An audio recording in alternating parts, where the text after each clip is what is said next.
Makes you wanna go.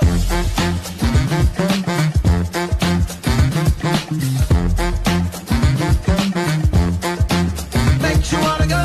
Na na na na na na na na na na na na na na na. Makes you wanna go.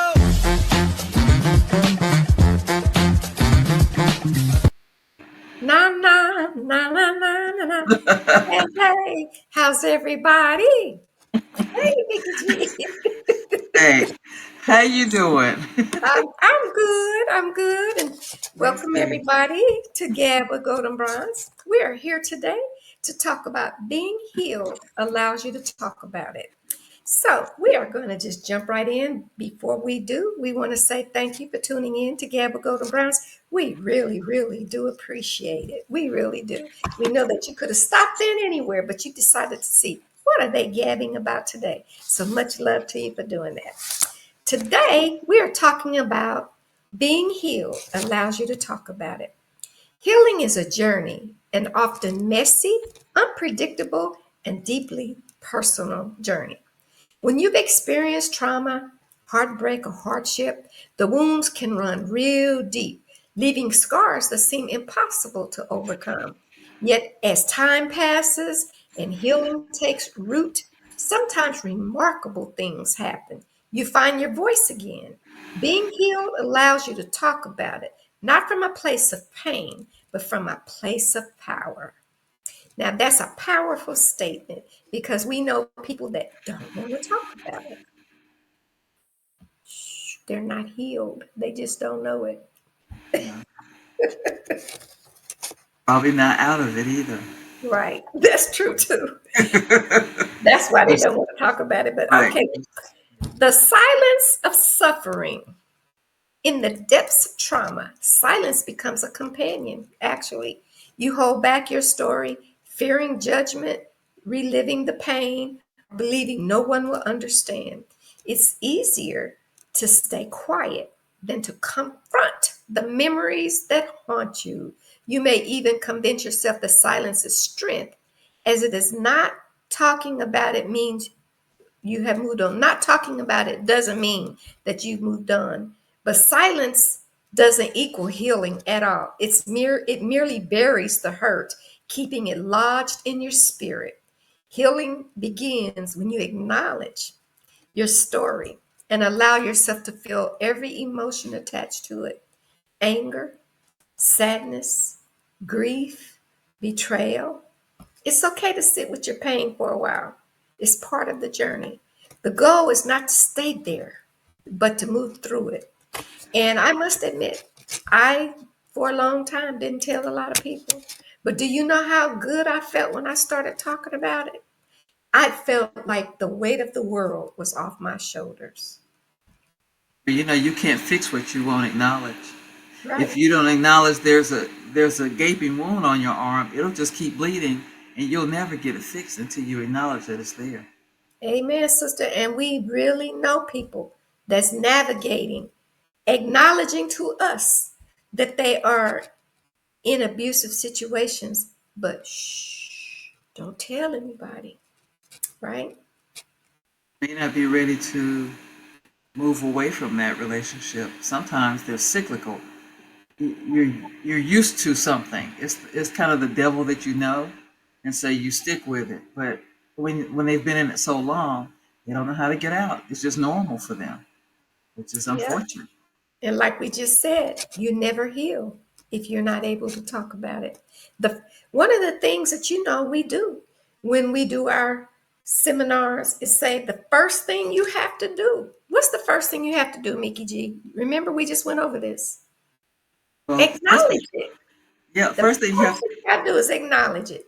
Even when you're seeking help from somebody else, you have to acknowledge it.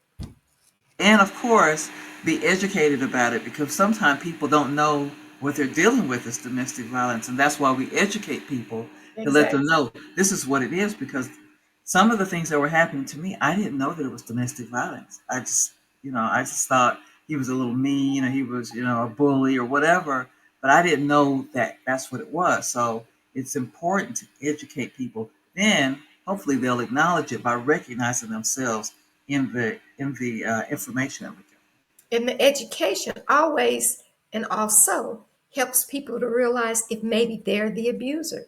They may feel victimized, but they may be the abuser, right? We talked about that too. I had someone say to me that was abusive, I'm not abusive. I'm just stern or firm, or I forgot. I said, you call it what you want to call it, okay? But it's abuse, right? But if that makes you feel better, you call it what you want to call it. That's not at all what it is, you know? Like Iyanla Van Zant, call a thing a thing. A thing. And a lot of Call a people thing a thing. ignore the thing and make up excuses for it, you know? But being healed allows you to reclaim your voice. When true healing takes place, your perspective shifts. You no longer speak from a place of victimhood, but from victory. Your voice is no longer shaky or filled with fear. Instead, it's confident, resilient, and unapologetic, like you and I.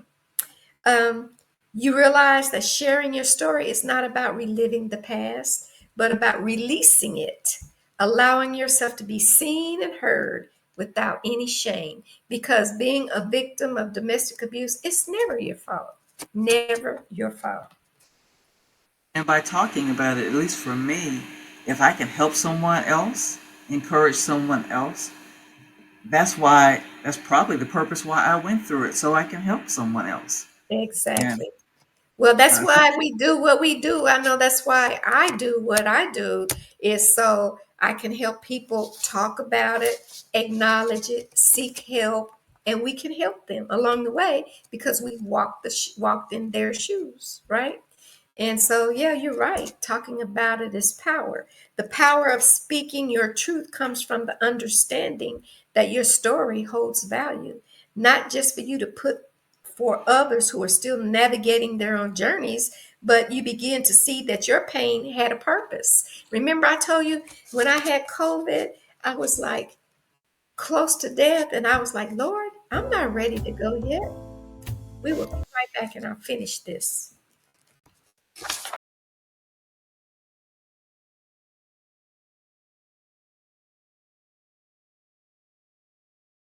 Golden bronze. So, as I was saying, um, when you're able to see that your pain that you experienced had purpose, and I was saying how I went through life.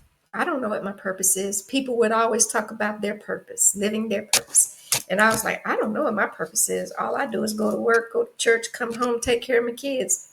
Is that my purpose in life? You know? And when I had COVID and was fighting for my life, I remember saying to God, Lord, I ain't ready to go because I don't think I've finished whatever it is I'm here for. And I don't know what my purpose is. Well, it's not like the bright light came on right then. I went through months, almost a year of healing from that. And then as soon as I got well, something said, okay, leave your nursing job now. Here's your purpose. Start this nonprofit. And here we are, Mickey G, today, living in our purpose, child. But your purpose and your pain is to mold you, is to strengthen you and prepare you to be a beacon of hope for others. And that's what we hope that we are doing for our listeners and the people that see us on, television, podcasts, and radio. we've not always been in this space of Right. thrivers. It's a journey.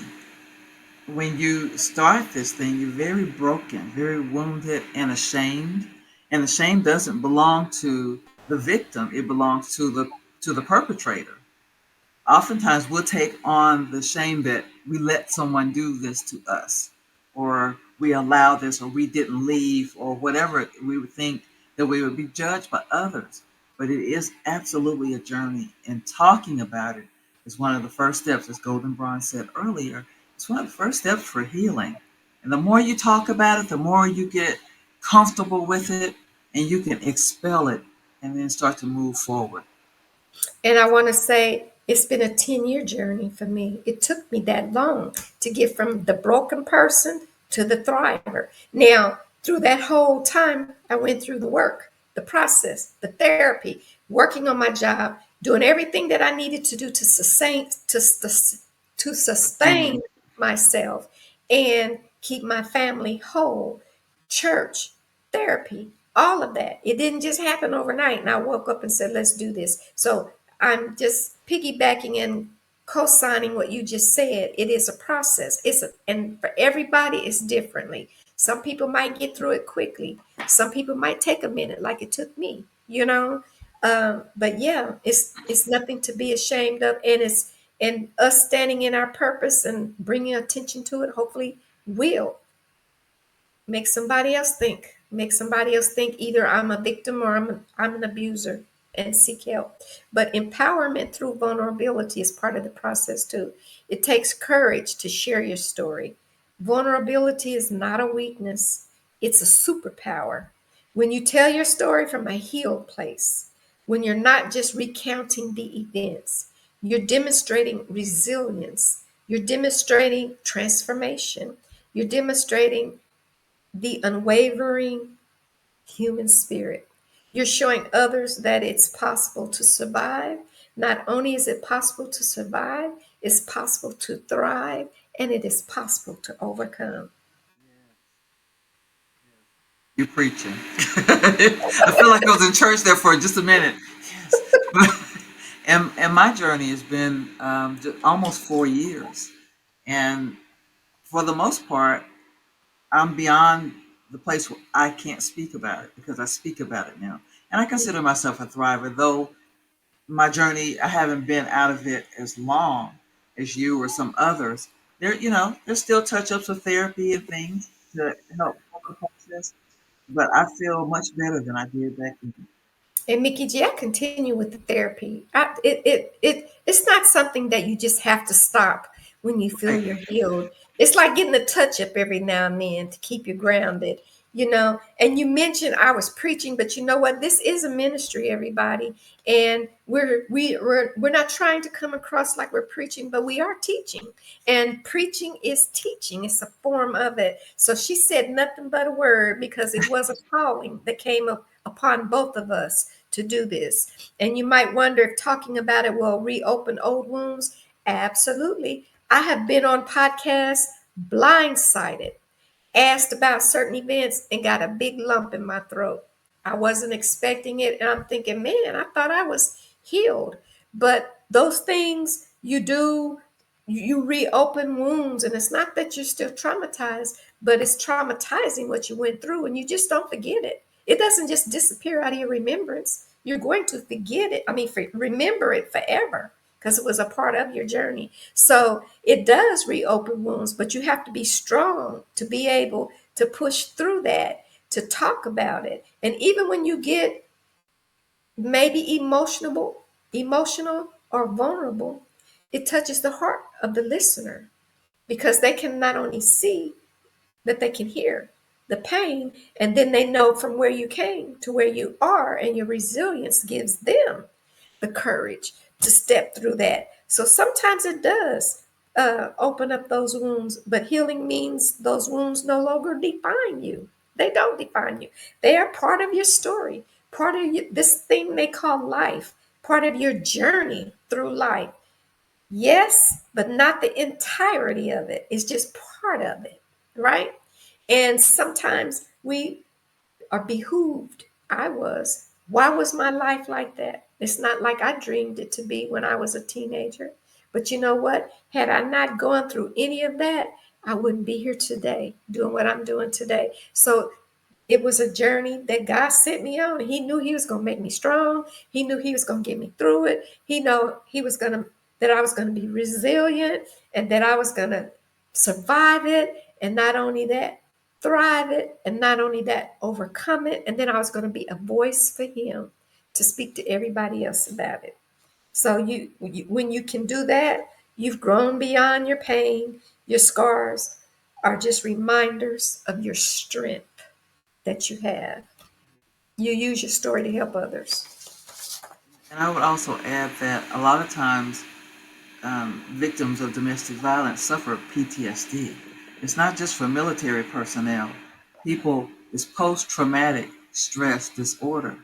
And it takes some time to unravel that and work through that and get to the place where you're not reliving the stress, reliving the trauma over and over again by certain triggers. So it is definitely a process. So if you're a survivor or you've been through this and certain things bother you, there's tender spots, things people might say or do that trigger some things, that could be normal. A lot of Right. us are And going through you're absolutely right. And domestic abuse or interpartner relationships are not the only forms of abuse. It could be family abuse, it could be emotional abuse from other people. But domestic is like within the home, okay? Is what I'm getting at. And we'll get back to that, everybody. Lovely people, we got to take a break.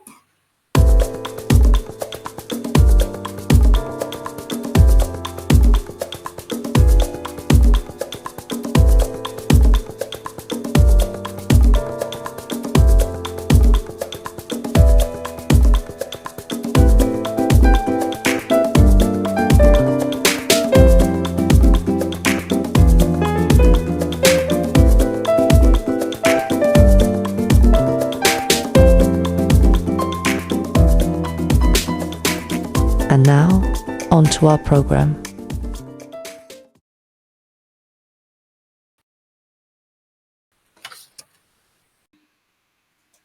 All right, everyone. Thank you for returning. So we were talking about PST, post-traumatic stress disorder. My co-host was diagnosed with it, but I wasn't. But I'll say this: I do still have triggers, and it doesn't matter if it's from anyone that I'm dating or my co-host. If you yell and scream and use profane language, talk and just yelling at me, like yelling, I think that's the trigger. Screaming and yelling, I'll shut down.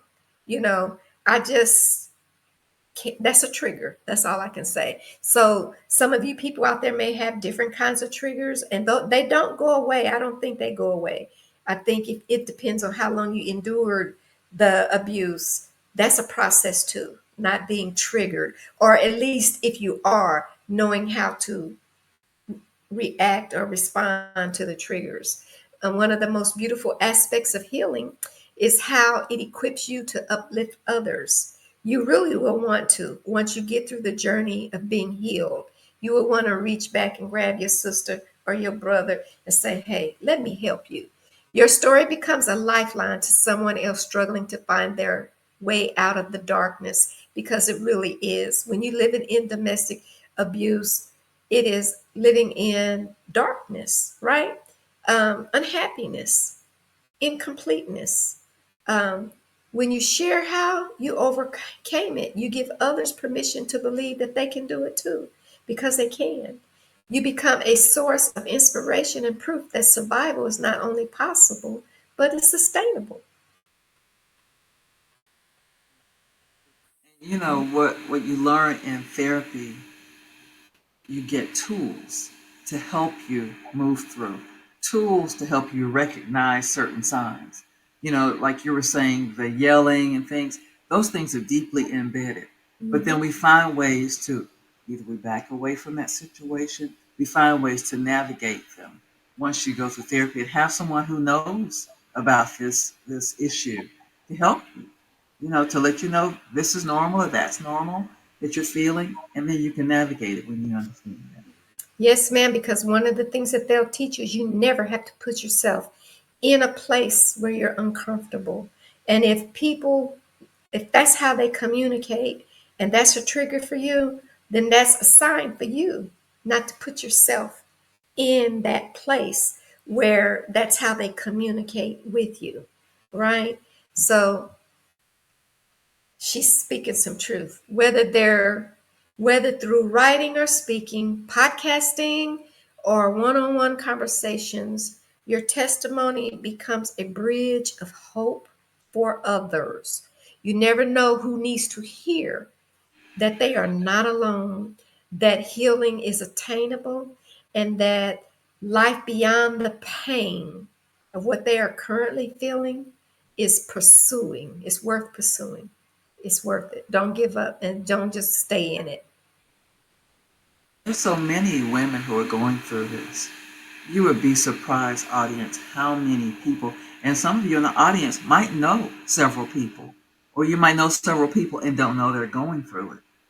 I remember one of our events, after the speakers finished, there was at least one woman that came up and said that she was a victim of domestic violence. Mm-hmm. And I think one particular weekend, maybe a year ago, I found out about three women in one weekend. That's Mm-hmm. that's how saturated this world is with domestic violence. It is something that's got to stop because these are humans that are being affected. These are humans that are being broken and hit and cursed at and oppressed and raped and all those different things that happen in domestic violence.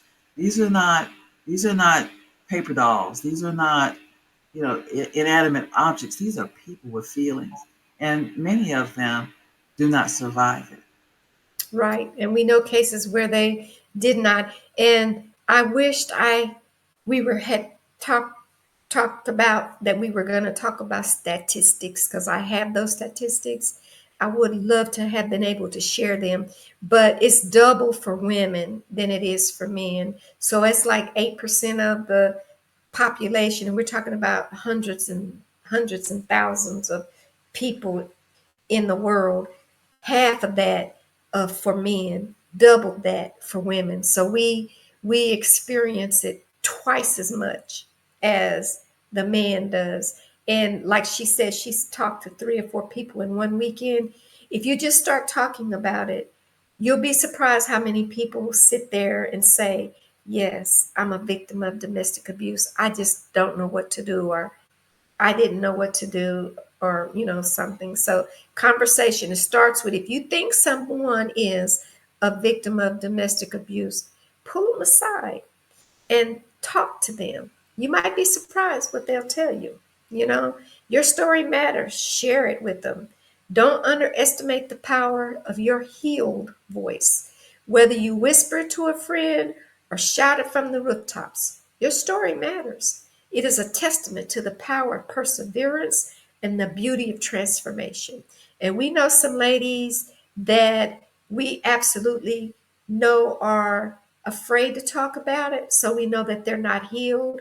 And we wrap our arms around them. We have gone and prayed with them, talked to them, and they still are in a place of denial. But we don't want them to speak for the organization, to talk to others, because we can see that we're helping them. They're not quite healed yet either. So we need to get them to be able to talk about it more within our group so that they too can be healed. Healing allows you to simply open up. You know what's very important too is to find someone you trust. Mhm. When you're a victim of domestic violence, well, let me speak for myself. Me as a victim of domestic violence, I didn't know who I could trust. I didn't know who was talking to him and who was talking to me. I just didn't know. And so I had to go get therapy and find someone I trusted to share it with because I didn't want what I was saying to go back to the perpetrator or Yeah. anything. I was just scared.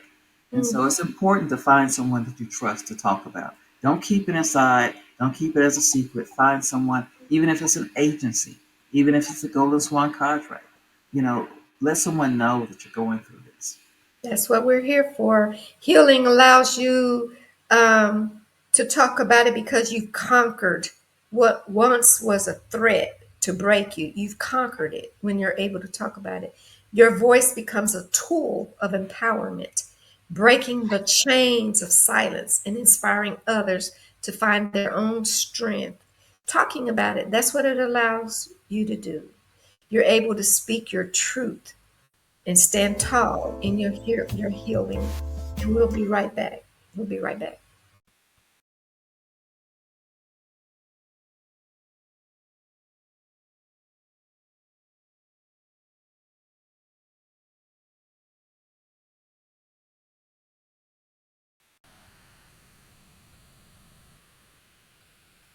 All right, everyone. Thank you for rejoining Gab with Golden Bronze. So when you're healed, You might notice that your emotional responses are more balanced and less triggered by reminders of the abuse. You feel more in control of your emotions and reactions. True. Okay, you might start to see yourself in a more positive light and recognize your own worth and value. This often involves a shift away from the negative self-image that may have you been influenced by the abuse. Now, I would say I had very low self-esteem when I was in it, right? And it took other people to point, you're pretty, you're smart, because he actually told me I was ugly. And they get in your head, right? And no one wants you. You have two kids, and it gets in your head. And when you're healed, you see yourself totally different than what they want to make you believe that you are. You're able to set and maintain boundaries with others effectively. This can mean saying no when you need to say no, or recognize and respecting your own limits.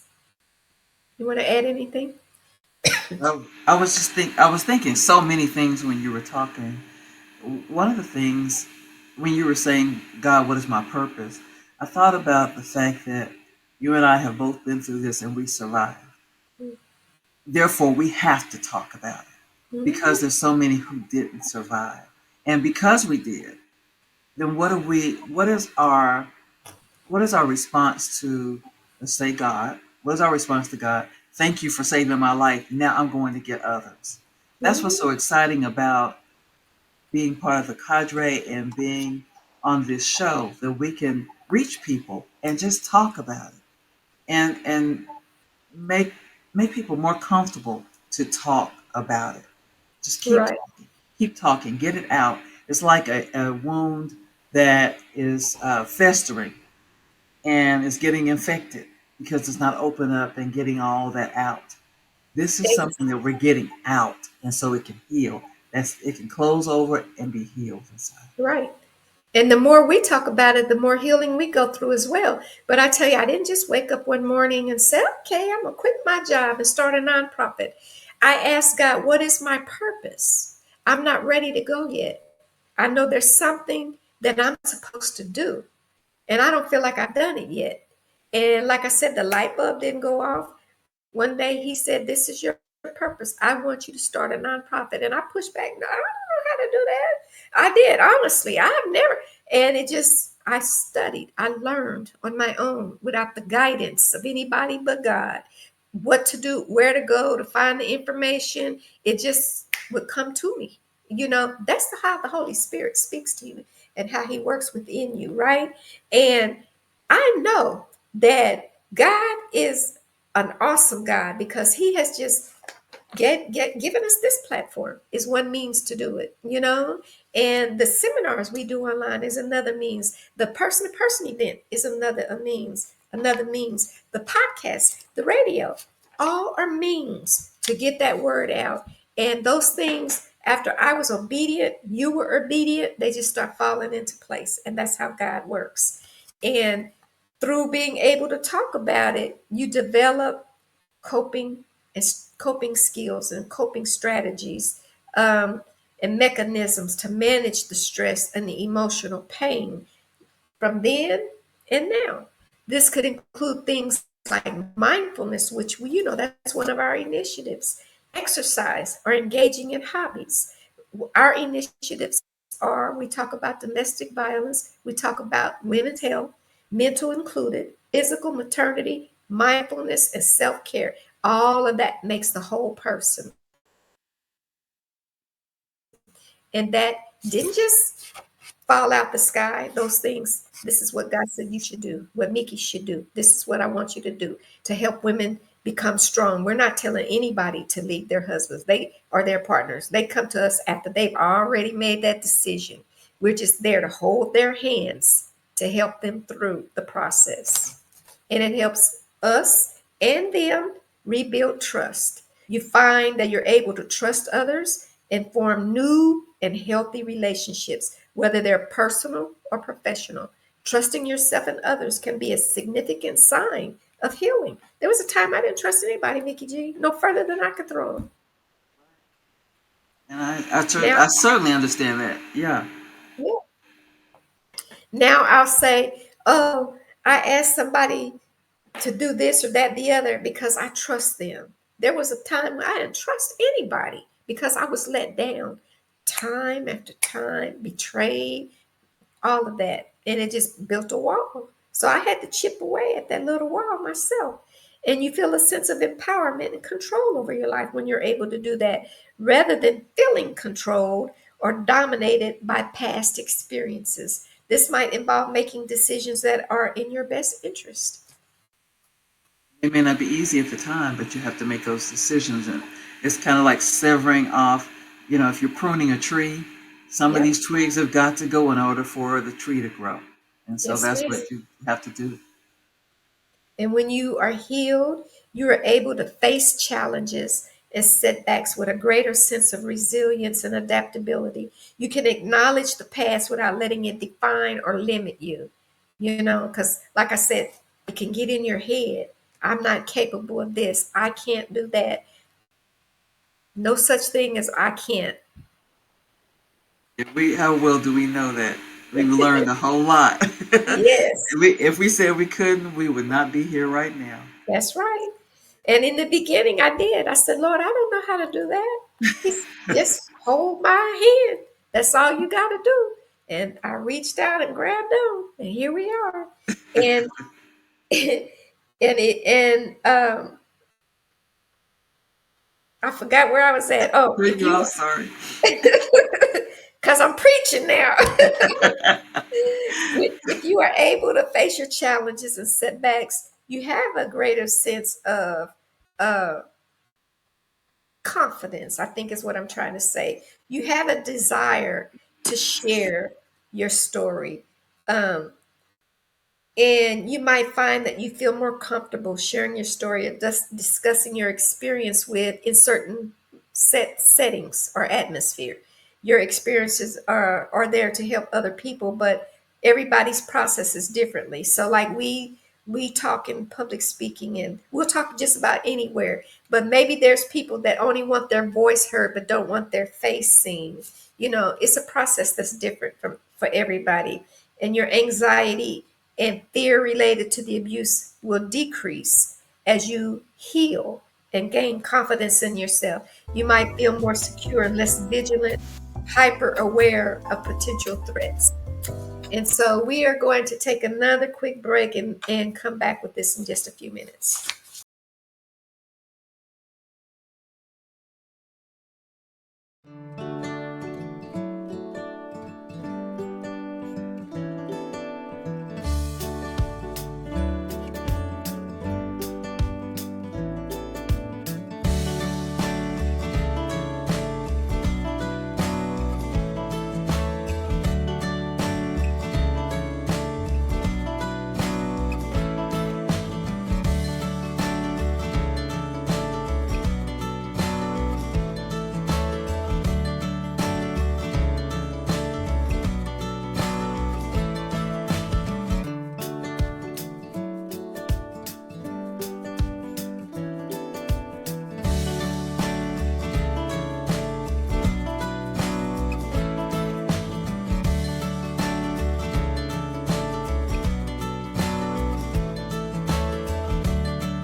All right, everyone, thank you for returning. So, as I was saying, your anxiety and your fear of talking about it will decrease, and you might feel more secure and less vigilant or hyper aware of your potential threats. So, all of that will decrease. When it does, you are on the path to healing. Did you want to add anything, Mickey G? I was really just agreeing with what you were saying because of the way I feel Mm-hmm. compared to the way I felt. And my empathy has deepened because this is an experience that I had. And when Mm-hmm. I see another woman going through it, I know her. You know what I mean? I know Yes. her. I saw a woman when I was in the courthouse who was asking me, "Where's a protective order court?" And I told her it's upstairs. And I thought, right in that moment, and I don't think I'll ever forget it. I'm coming back to get you. And I thought that in my mind. I said, I'm coming back to get you, sister, because there's so many of us like that. So, Mickey G, do you know how to go get in touch with her now?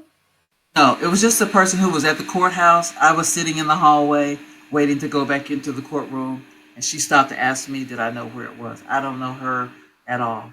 I wish you would be. I know, but I wish you would be able to run into her again and I bring was, her into the fold of what you're doing so she can see how you have healed.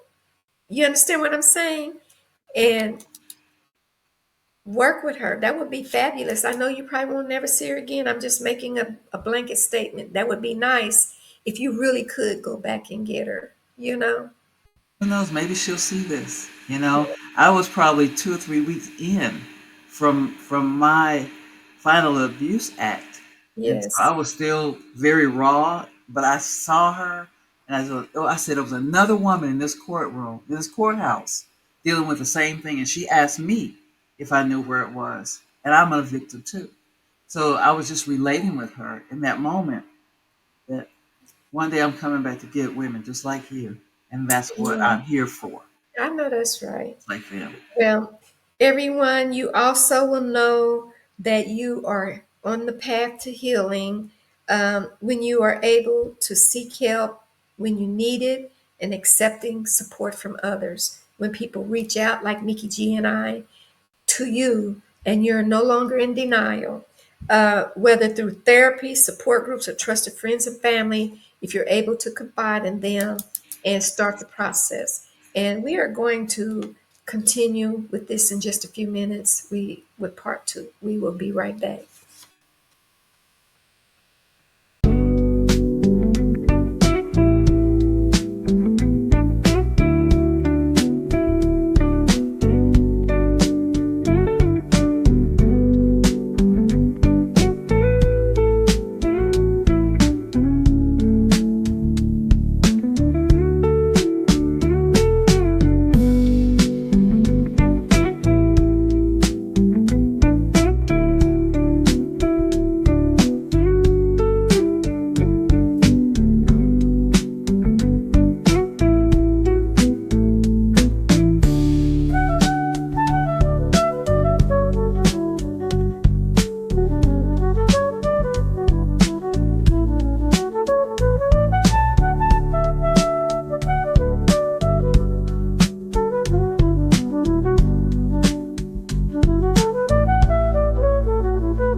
So thank you everyone for returning to Gabba Golden Bronze. You know, we were talking about being healed from domestic abuse allows you to be able to talk about it.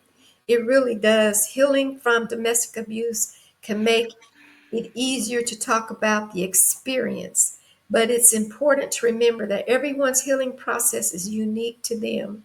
For some, discussing their experiences can be a crucial part of their recovery, offering a sense of empowerment and helping them process what happened. For others, it might take more time, or they might choose to share their story only with a few trusted individuals or in specific contexts or uh, environments like we talked about before. It's important to respect your own pace and your own boundaries and to seek support from professionals or support groups if you feel ready to talk about it. Healing from domestic abuse is a deeply personal journey, and the signs can vary widely from person to person. However, there are some indicators that you have been healed. Speak your truth. Stand tall in your healing. Let your story be a testament that while pain may shape you, it does not define you. You come this far, and your voice is proof that healing is not just possible, healing is powerful. And I want to leave you with that. And Mickey G has a few things she wants to talk about. Thank you. Thank you. Well, what a powerful statement. I appreciate your words. Thank you. Well, we're glad you joined us here on Gab with Gold and Bronze for another show. We always want to bring you various topics in our discussions that enlighten, educate, and entertain you. Gab with Gold and Bronze is a sponsor of the Golden Swan Cadre, which is a 501c3 domestic nonprofit organization. And I'm a proud member of the Golden Swan Cadre and a survivor, as I stated earlier, of domestic violence. I'm now a thriver because I've done the work by getting therapy and being determined to make it. It wasn't easy starting over from scratch. So that's why I joined Golden Swan Cadre to help women, much like myself, in similar circumstances. There are so many hurdles to overcome and things to work through. Support during these transitions is important. That's why Golden Swan Cadre offers peer to peer support and educational programs to help women understand more about what domestic abuse is, which encourages them to seek out resources and therapy to help her work through the trauma brought on by abuse. We also assist women after they have begun their single head of household journey with a program called Adopt a Room, helping them to decor one room in their home. By doing this, it gives them a space that is peaceful and inspiring, just her taste. Our future goal is to decor their entire apartment. These two initiatives are just a couple of the reasons we need your support. Golden Swan Cadre is mostly self-funded. Therefore, we're asking for your support through donations, anywhere from $1 to $100 or more, because every dollar that you give adds up. So these are the ways you may donate. If you're a Chime user, enter $ Golden Swan Cadre. The G, the S, and the C are all capital letters, so be sure to put it in accordingly. PayPal users, enter thegoldenswancadre.com. Go to our website, and we encourage you to do it at www.goldenswancadre.com. Look around at our website to get more information about our organization, our initiatives, and our projects. And you can easily donate in one step by just going to our website. And all the ways that I'm mentioning here are there. If you're a social media user and you use Instagram, visit the charity section to find the official _ Golden Swan Cadre. If you're a Facebook user, visit the charity section to find Golden Swan Cadre. If you use Givelify, look for Golden Swan Cadre there. Join us in making a positive impact today for this worthy cause, and we thank you in advance for your generous support. Well, I want to tell you, you may also hear the Gab with Gold and Bronze show on VGN online radio box powered by Zeno FM on the following stations: Culture Shock Radio, Wapter Music, Radio Forcio, and Rockbox FM. For Apple users, go to the Apple iOS Store. For Android users, go to the Google Play Store to get the app. We are also on PUSO 82.3 FM as well, currently on Sundays. Well, we hate to leave you, but that's our show for today.